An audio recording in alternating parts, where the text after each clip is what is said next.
মেয়ের জামাই তো বলে যে আম্মা, আপনার মেয়েকে যদি বিয়ে না করে আপনাকে যদি করতাম তাহলে আমার অনেক ভালো হতো। আমার বাড়ি হচ্ছে টাঙ্গাইল। তো এই গল্পটা আমার জীবন নিয়ে। আশা করি গল্পটা আপনাদের কাছে ভালো লাগবে। সবাই দেখবেন আর আমার ভিডিওটা সবাই লাইক দিবেন, শেয়ার করবেন। তো মূল কাহিনী নিয়ে আসি, আমার জীবনের কাহিনী।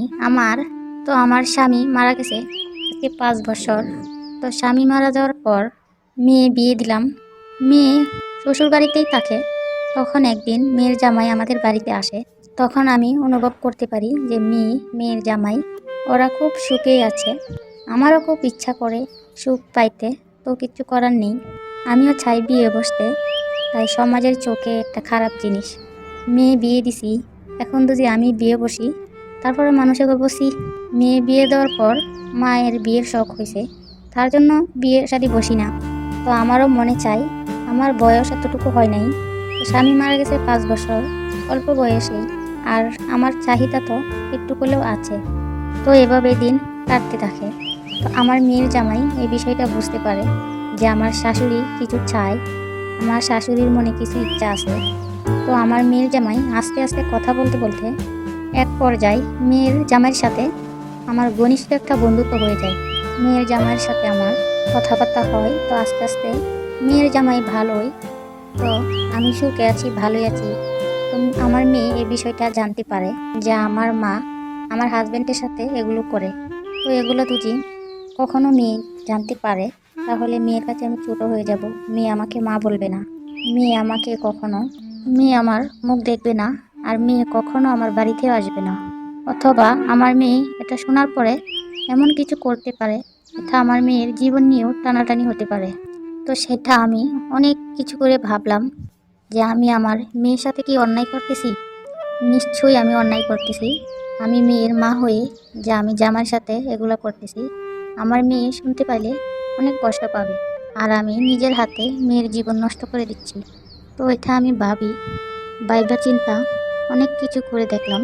তো বেশ ভালো কিছুদিন হয়ে যা, 4 বছর হয়ে যা মেয়ের জামাইয়ের সাথে এগুলো করি। এখন ভাবি কি করব। মেয়ের জামাই তো বলে যে আম্মা, আপনার মেয়েকে যদি বিয়ে না করে আপনাকে যদি করতাম তাহলে আমার অনেক ভালো হতো। তো মেয়ের জামাইয়ের এগুলা মুখে কথা শুনে শরম লাগে। আমি এটা কি করলাম, নিজের দেহের চাহিদা মিটাইতে যেয়ে নিজের মেয়ের ঘরে আগুন ধরিয়ে দিলাম। নিজের মেয়েকে কষ্ট দিচ্ছি। আজকে হয়তো জানে না, কালকে তো জানবে। কালকে না জানলে তার পরের দিন তো জানবে। জানার পরে আমি মেয়ের কাছে ছোট হয়ে যাব। তো হয়তো আমার মেয়ে আমাকে খারাপ ভাববে যে আমার মা, আমার বাবা মরার পরে আমার মা এ ধরনের হয়ে গেছে, নিজের মেয়ের জামাইয়ের সাথে এগুলো করে। মানুষে শুনলেও আমাকে খারাপ বলবে যে কেমন মা, মা হয়ে নিজের মেয়ের জামাইয়ের সাথে এগুলো করে। পাড়ার মানুষে নানান ধরনের কথা বলবে। তো এটা সবাই জানে, গ্রাম অঞ্চলে থাকলে একটু কিছু হলে মানে থাল থেকে তিল তিল বানায় ফেলা, অনেক কিছুই করে। তো আমার এই কথাটা শুনলে এলাকার লোক চিচি করবে, হয়তোবা খারাপ কিছু করতে পারে। কারণ মেয়ের জামাইয়ের সাথে যেগুলো করতে পারে, কারণ এখনকার যুগে ভালো মানুষের থেকে খারাপ মানুষ বেশি। কারণ ওরা কারো সরলতার সুযোগ নিয়ে অনেক কিছুই করতে পারে। আমাকেও কেউ ব্ল্যাকমেল করতে পারে যে তুমি তোমার মেয়ের জামাইয়ের সাথে করতে পারো, তো আমার সাথে করলে সমস্যা কি, এরকম ধরনের প্রস্তাবও দিতে পারে। এখন আমি চিন্তা করতেছি আমি কি করব। মেয়ের জামাইয়ের সাথে কি সম্পর্কটা চালিয়েই যাব নাকি ওখানেই বন্ধ করে দিব। ভাবতেছি কি যে করি, মানে মাথার মধ্যে কিছুই ঢুকতেছে না। সবচেয়ে বড় হয়েছে যে আমার মেয়ের কাছে যদি কেউ বলে, মেয়ে যদি কোনোভাবে বুঝে পেলে তাহলে তো মেয়ে কষ্ট পাবে অনেক কিছুই। মেয়ের জন্য কি করব। মেয়ে আমাকে সবসময় বলবে, উঠা দিবে যে মা, তোমার জন্য আজকে আমার এই পরিণতি। তুমি আমার মা হয়ে আমার সংসারে অশান্তি লাগাই দিলা, যে আমার স্বামীর সাথে তুমি এগুলো করছো। তো এখন আমি যা করেছি সব ভুল করছি, তো সেটা আমি স্বীকার করি। তো এখন আমি ভুল করার পরে সিদ্ধান্ত নিছি যে আমি এই কাজে আর যাব না। মেয়ের জামাই হয়, মেয়ের জামাইয়ের সাথে এগুলা করা ঠিক না। আর আমার মতো কেউ ভুল করবেন না। আজকের গল্পের শিক্ষা। সম্মানিত ভিউয়ার্স, আমরা প্রত্যেকটা গল্প শিক্ষামূলক হিসেবে প্রচার করি। আপনারা যে আমাদের যে গল্পগুলো শোনেন, আপনারা সুন্দর সুন্দর কমেন্টস করে এবং জানান যে আসলে গল্পগুলো খুবই সুন্দর। তো আজকের গল্পটি থেকে আমরা কী শিক্ষা পেলাম সেটিও আমি আপনাদের সামনে তুলে ধরছি। সূরা আল বাকারা 232 নম্বর আয়াতে আছে, আর যখন তোমরা নারীদের তালাক দিলে এবং তার ইদ্যত পূর্ণ করলো, তখন তারা যদি নতুন স্বামীদের সাথে বিবাহ করতে চায় তবে তাদেরকে বাধা দিও না।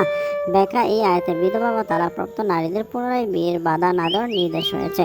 অর্থাৎ এই গল্পটির মধ্যে যে মহিলাটি আছে, বিধবা মহিলাটি, সে পরকীয়ায় জড়িয়ে যায়, কিন্তু কোরআন বলছে পরকীয়া না করে সে যদি বিয়ে করে তাহলে তাতে কোনো সমস্যা নেই। বিয়ে কোরআন এবং নির্দেশনা রয়েছে বিয়ে বসার। তো এটি ছিল আজকের গল্পের শিক্ষা। এবং নারী পুরুষ কেউই যেন পরকীয়া না করে যদি তার প্রয়োজন হয় অবশ্যই সে ইসলামী শরিয়া সম্মতভাবে বিবাহ করে তার সাথে দাম্পত্য জীবন পার করতে পারবে, তাতে কোনো গুনাহ হবে না। তো এটি ছিল আজকের গল্প শিক্ষা। তো আপনারা নতুন নতুন গল্প দেখতে চ্যানেলটি সাবস্ক্রাইব করে দেবেন। প্রতিনিয়ত কোরআন হাদিসের একটি হাদিস শিখতে পারবেন, জানতে পারবেন। তো ধন্যবাদ সকলকে গল্পটি শোনার জন্য।